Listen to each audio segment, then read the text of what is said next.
Dear traveller and welcome.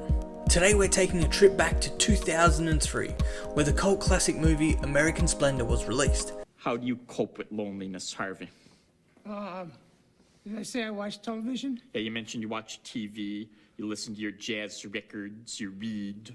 That seems to be pretty interesting. Yeah. Chocolate jelly beans, I'm gonna have to try one. Go ahead.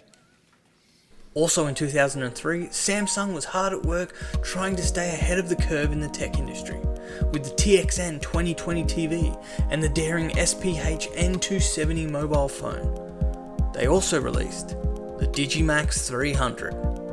I'm not surprised if you haven't heard of it, as there's almost no information on it on the World Wide Web. So let's take a trip down memory lane on this camera, lost in time. The Samsung Digimax 300 is packed jammed with a 3.2 megapixel sensor, videos and stills mode, fixed lens with a 3x digital zoom, viewfinder, shoots JPEG. This puppy takes 2 AA batteries and an SD card, and is fully auto. Or is it? We'll come back to this later. Okay, so let's just accept the fact that this camera is a point and shoot camera. It's not a fully manual raw shooting camera with bracketing and a hot shoe. It's technically a potato with a sensor and a lens installed. The body is the size of an old bar of soap and is all plastic. So what sets this camera apart from the rest? Well, this camera has an ace up its sleeve.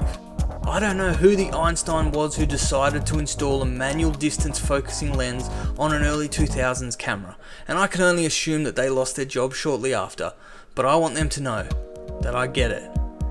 Maybe they were a dreamer, and their idea was way ahead of their time, but almost 20 years in the future, here we are, and what a marvel of design. This lens is fixed, and I don't just mean the focal length, the actual lens doesn't protrude out of the body, and it's protected by what appears to be a scratch-proof glass.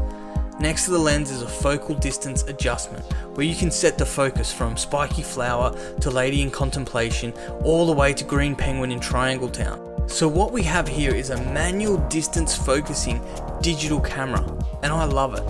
It feels to me like a digital Holga. So what's it like shooting on a Digimax 300? Well, as you can imagine, it's a bit hit and miss, but the more I practiced, the more I started to nail the focus, and I was shocked with how much detail and texture is in the image. And as if that wasn't enough, this little guy can push some decent colours out of that CCD sensor. Well, I think it's a CCD sensor. It's very hard to find much info on this camera. So let's have a look at some images now that I captured with this camera.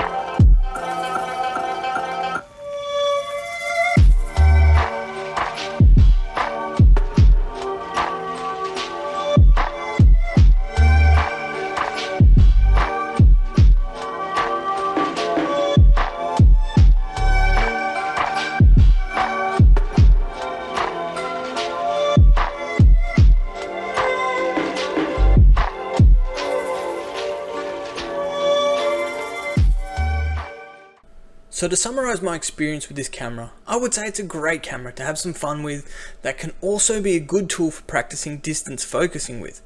And just to be clear, there's no way to know if the shot you took is in focus until you get it onto your computer. It's not a fast moving camera, so I wouldn't say it would be perfect for street use, but you definitely could use it for street and start to dial in that snap focus technique using the manual distance.